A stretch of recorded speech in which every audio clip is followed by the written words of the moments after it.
I bypassed the safety switches.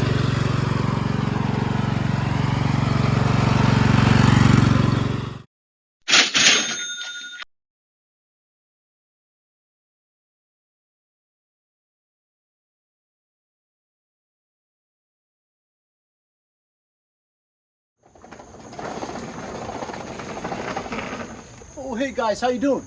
It's Henry at Mowers and Blowers.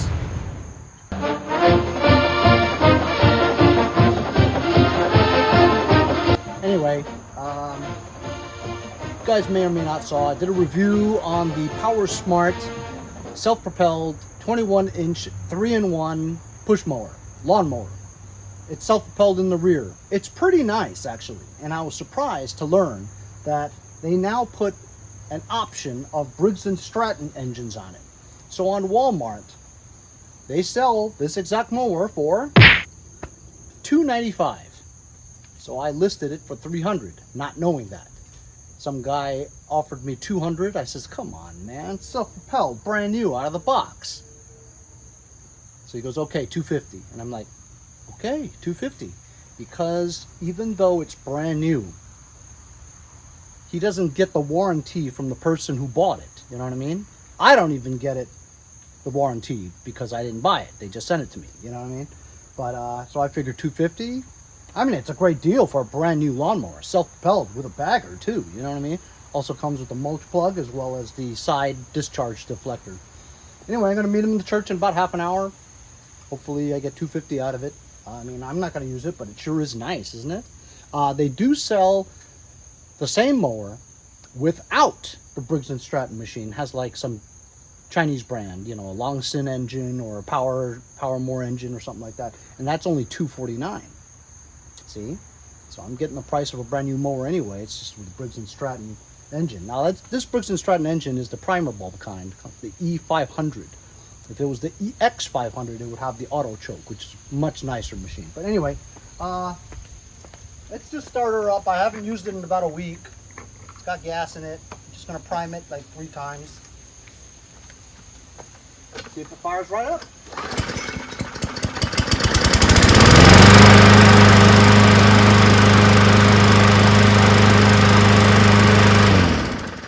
Of course, it's brand new. Why wouldn't it start up? I will give her a quick blow.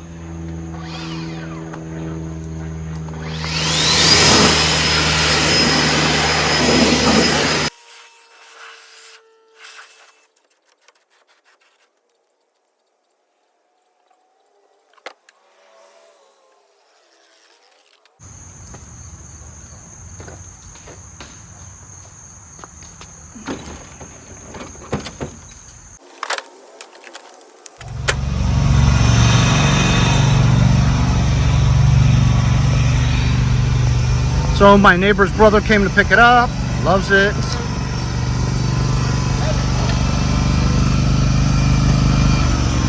You mind if I film? Yeah, you can check that.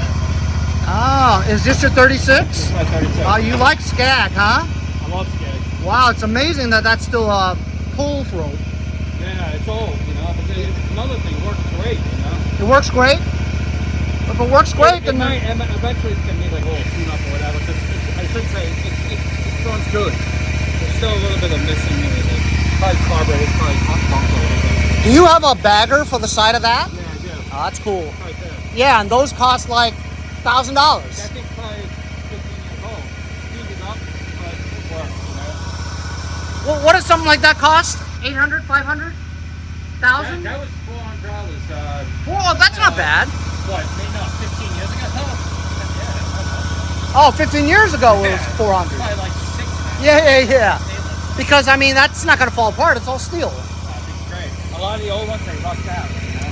So what would you say you paid for this? Like 1,500?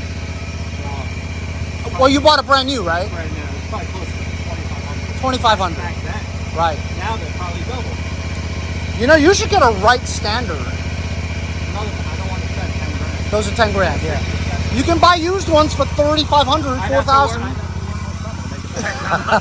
It's part-time for me, you know? Oh, this is? Yeah, I work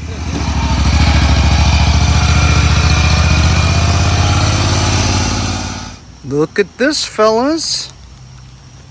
Somebody actually asked about a snowblower. How about it, huh? I got these, I have like 3 of these. Listed them each for 50 bucks. Somebody bit. I'm gonna go meet them at the church, see if we sell this baby for 50 bucks. By the way, it's fired right up after sitting in my shed for like all winter. Pretty cool. Has electric start too. Just need to get rid of the stuff. Hi, Ella. Hi, Angie.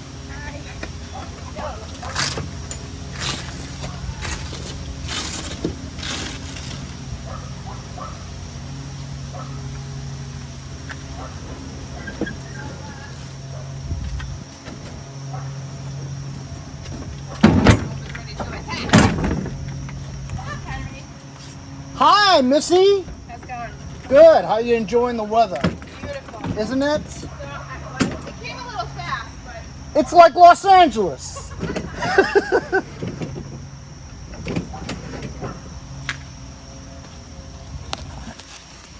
It's true. It is like Los Angeles. 70 and breezy.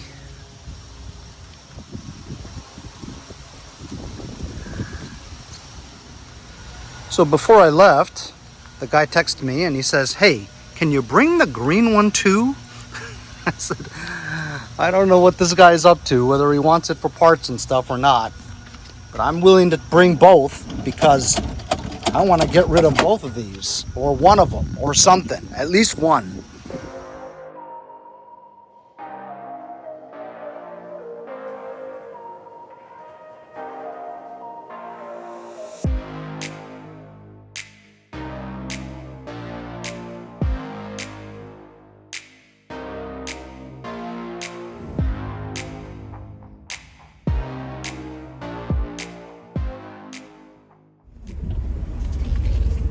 So, not the most ideal transaction I wanted to make, but still got rid of the green one nonetheless. The green one, for some reason, when I tried to start it today, the pull handle, the pull rope was locked up.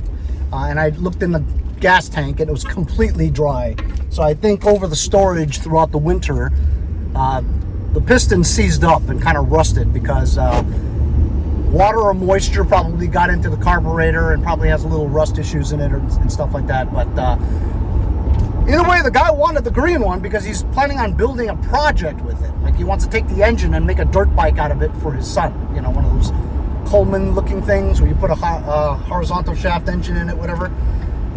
Anyway, we're talking a little bit and we're kind of going back and forth. I said 25. He goes 20. I said 25. He goes 20. And then we're talking and talking and talking. It turns out he was a Suffolk County cop. So in the interest of brotherhood in the police department, I said, okay, 20. I said, you're tough. And he goes, no, you're tough. Okay, we're both tough, but you got the better deal, $20. So look, while it's not a $50 sale, I get to keep the one that works well, that fires right up in one pull, right? I'll still keep that and try to sell that for 50 bucks or something like that. Like I said to you guys before, these single-stage old Craftsmans are very difficult to get rid of. First of all, Long Island, you don't get any more snow. Second of all, these are super old single-stage ones. They're not really worth any money at all, you know? While they work and sometimes blow snow pretty well, provided that it's powdery snow, you really can't get a whole lot of money for them because there's literally like 10 million of them out there on the street, you know? So I was happy to get rid of something just to clear it up in my shed, and now I don't have to work on it. You know what I mean? Like if I didn't sell it, I'd have to take it home and figure out why it was locked up. So it saves me the trouble of doing that, and at the same time got rid of it, clearing out room in my garage. Anyway, that's another thing done. How about that? How selling a snowblower in the end of winter? I guess that's when, end of summer. I guess that's when you buy it. It's cheap. $20 cheap. At my mom's house today, and guess what? Black Beauty has a dead battery only after a year and a half. Dead ski. I had to jump it last week that I came. These EverStart batteries blow. Well, actually, it's not an EverStart. It's old. Well, I was gonna come and mow the lawn, but the lawn has not grown. It's really dry. No rain. I'm just gonna remove the battery, take it home and charge it. That's all.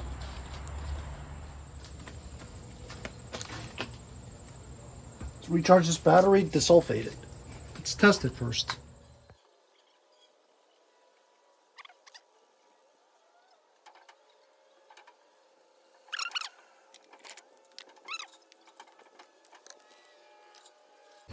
Alright, let's charge this for like 100 years.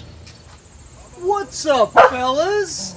Welcome to another episode of Harold and Kumar Fix Something. My friend Jay came to visit, unannounced again, and we'll see what he has in store for us today. Everybody say hello to Jay again. Alright. What's going on? All right. Stop it. Well, Bubba, let me talk. So, I left fuel in for 1 or 2 seasons or something, and the fuel basically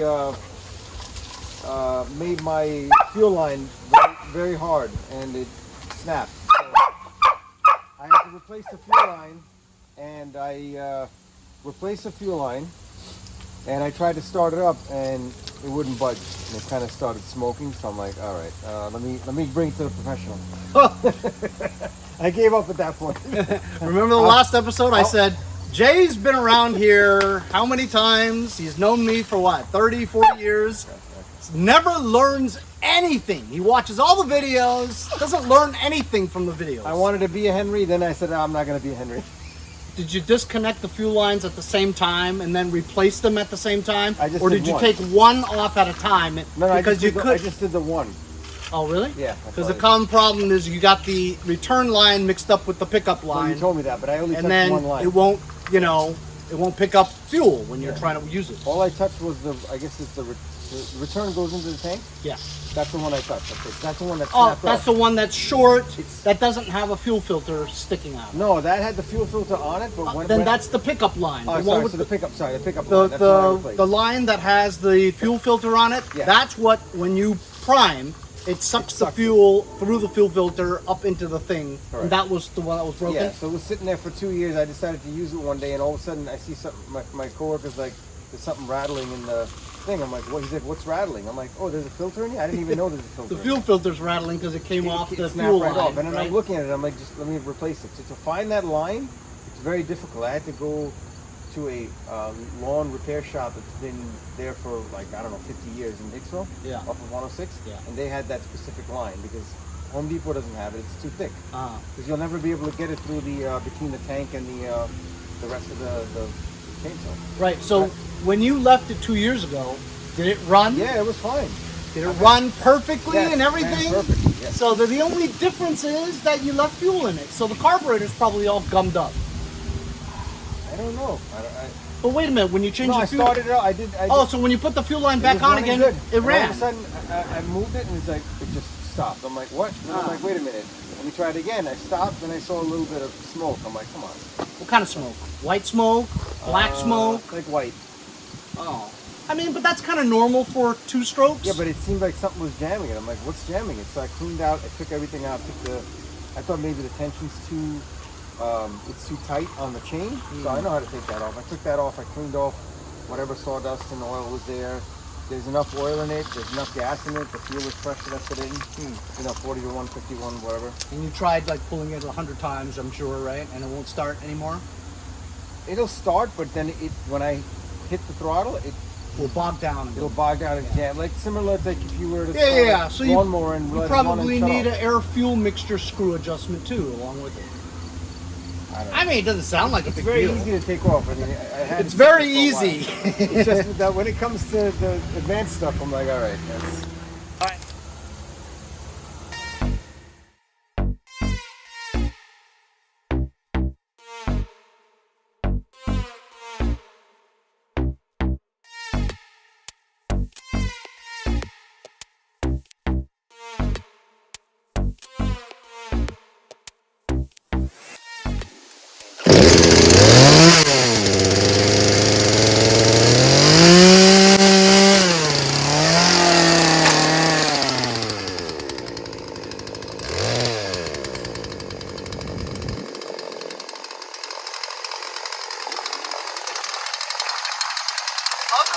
chain falling off.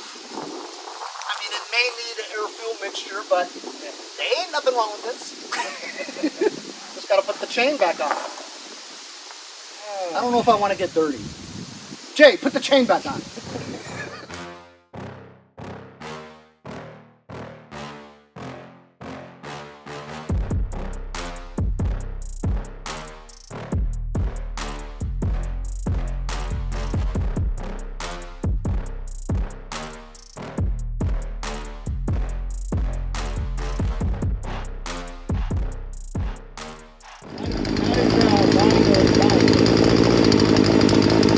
So it was stalling after it ran, so I took the cover off to adjust the idle screw.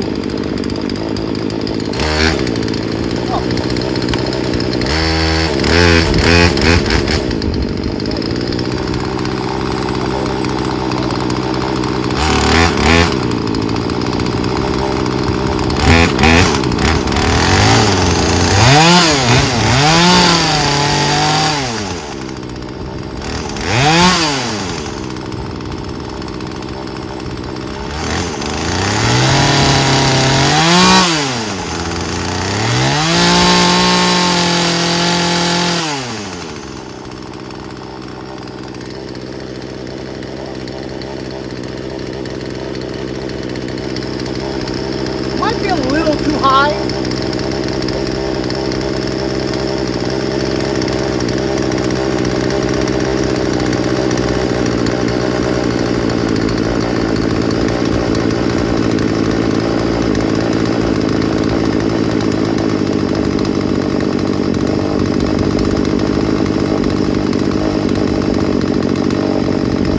That's pretty good. That's a good idle. I mean, you could do it lower, but then you might run into instances where it's not running so well and it'll stall when you're idling. If you want it to run the whole time, you want the idle to be a little bit higher, but not high enough that it engages the clutch and turns the chain.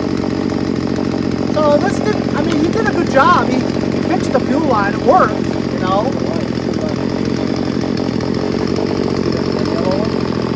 Yeah. Man, that's really tight in there. That's what she said. Must have taken you 5 hours to do it. No, that's I had the Henry mindset, and once it clogged out, like I said, Yeah, that's pretty good. I mean, look, there's bar and chain oil leaking all over the place. But honestly, every chainsaw I've ever had leaks bar and chain oil. Oh, brand new, used, whatever. It has to lubricate the blades. You know what I mean? So, chain. It's just gonna be. It's just a chainsaw is just a mess. That's why I like electric chainsaws, like the new Badger handheld one, lithium-ion battery with a power gauge. Although it doesn't really sound fast enough. And this also leaks bar and chain oil.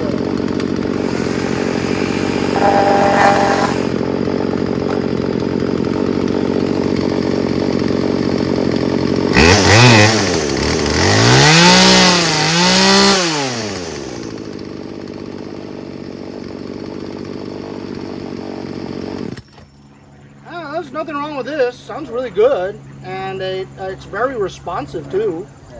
I mean, it doesn't even need an air-fuel mixture, which I was trying to do. I thought I needed to do, but I took this out for nothing because it's fine. Because you can rev it up all the way to the highest level. I mean, I wasn't even going more than half, and it seems very responsive. So I don't think you really need an adjustment. The fuel-air mixture is perfect. Now that the idle screw is adjusted, it won't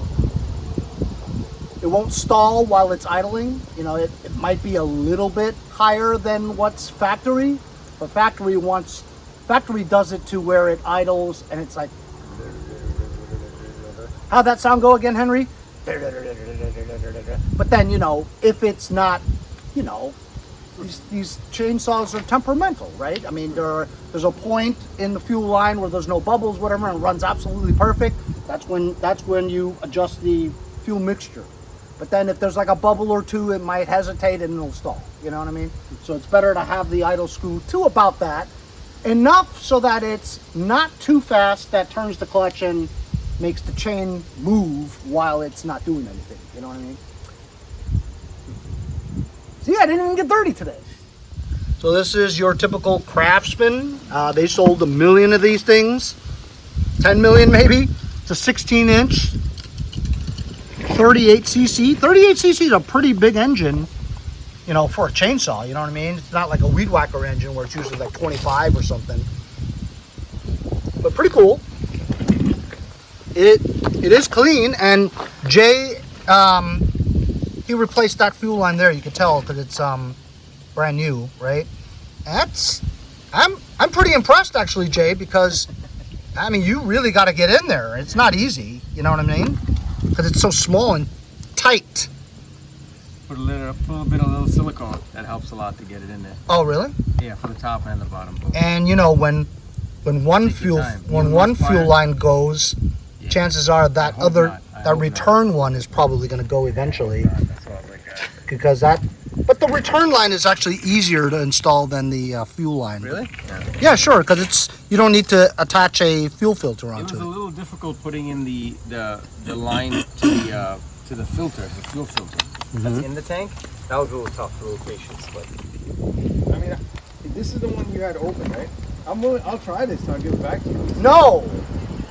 I need something for small branches. Come on.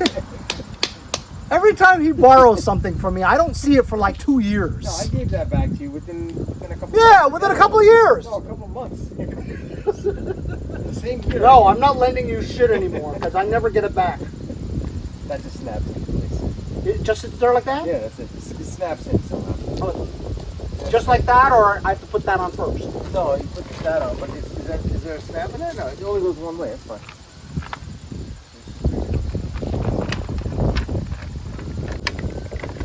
If something's not sitting properly, then it won't be flush. But other than that, T40, I think. I know this is the one that I used for my VVC solenoid in Sketchy, because I bent it for it to be able to fit right. Oh wow. Bent it on purpose. Who makes that? Vortex? I don't know, some Chinese company. I don't know. I don't know if that one's right because I didn't get to turn it very much. Right? I didn't really turn this very much. Yeah, you'll feel it. It'll fit into place. I mean, it feels flush. Yeah. Maybe it was just a shorter screw. Could be, yeah.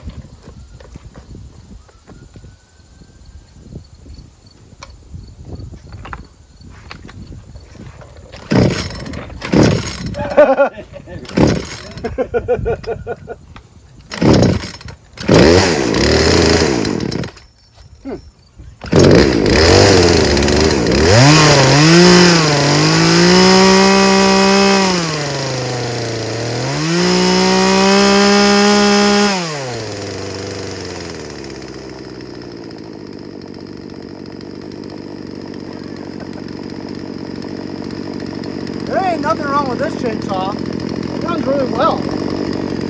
I had it at full throttle, didn't bog at all. It means it's a perfect fuel-air mixture, low and high. That's rare.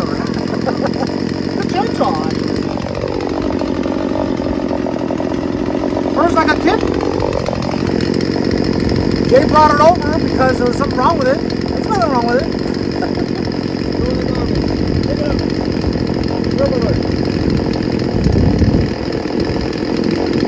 See what I mean? When it moves around on its own.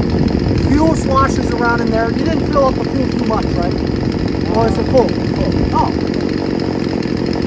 Yeah, that's really good. It's rare. Chainsaws don't usually run so good. Look at this.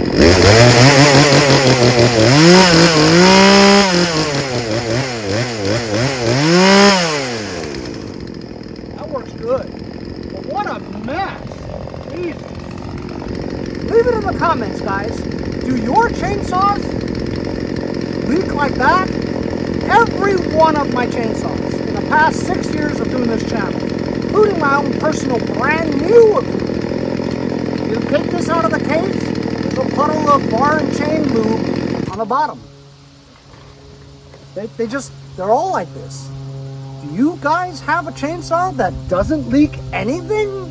Completely dry? Leave it in the comments. I want to know. Of course, Jay is rummaging around my garage and he goes, ooh, yo, let me borrow this Badger thing so I can try it out at home. I know, I'm never going to see this again. Every time he borrows something, 2 years later, he brings it back. It's all fucked up. Anyway, now he's trying one of these. Go ahead, Jay.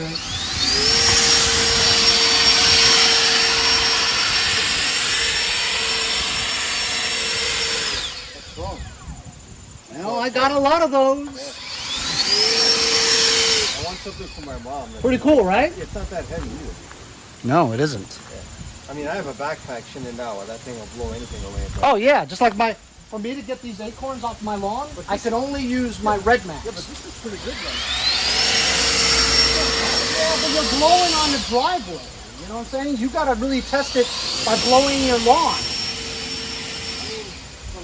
Pretty good. What are you expecting this to do? Like you want like. And this is 40 volts, so it's not bad. And 5 amps too. So what's Decent. What's the difference between this and the other one? The other one's like a 20 volt. All right, so he talked me into it. He wants to borrow the Badger along with the charger and the battery. Now he likes this samurai leaf blower out of like the 5 or 6 that I've gotten recently. He likes that one the best, which is how I feel. And you know it's trouble when he takes the charger with him. I told him he could have any one of these things by giving me ammo for them, but he says, no, I just want to try it. I'm like, yeah, I'll never see it again. Jay's the kind of guy that when he borrows something, right, 2 years later I see him again. He's like, oh yeah, I'll bring it next time. Leave it in the comments. Will Jay bring it back within a year? Okay. All right? Thank you. See you later. I'll never see that blower and that chainsaw again. Anyway, I hope you guys enjoyed another episode of Harold and Kumar Fix the Chainsaw. See you guys next time on Mowers and Blowers. Hey y'all, it's Kylie here, and we'll see you next time on Mowers and Blowers.